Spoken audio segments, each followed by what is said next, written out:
好叻喎！坐翻睇書睇睇下，咁啊，哇，好嘈嘅，好咁叻我起身行翻去，就想即係喝停佢哋啦。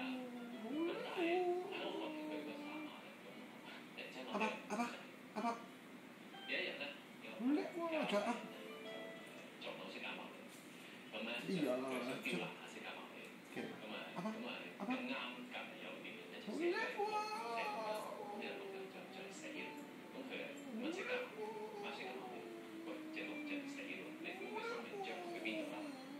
咁咧釋迦牟尼就錫啊！咁樣諗，佢就冇錫，教你，就走埋去，即係幫你鹿打你個傷口，救翻佢。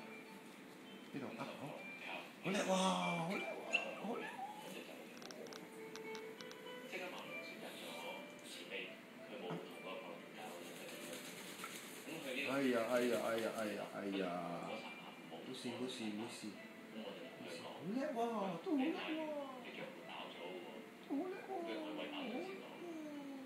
咁啊，佢就笑一笑，好似一個靚聲嘅笑。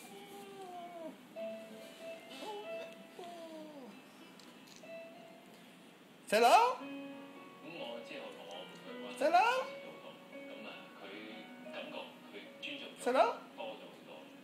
咁壓咗下你，旁邊。自己原來即係可以經過一啲咁少嘅事，可以改變大家嘅關係。好叻喎！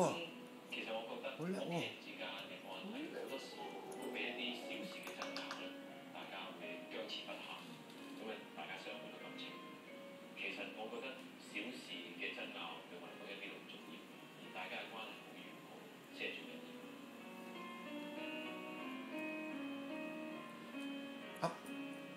好叻喎！好撚叻喎！好叻喎！阿寶啲，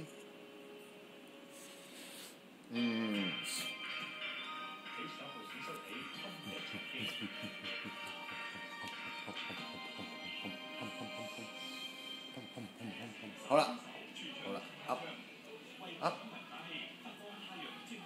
好叻喎！好叻喎！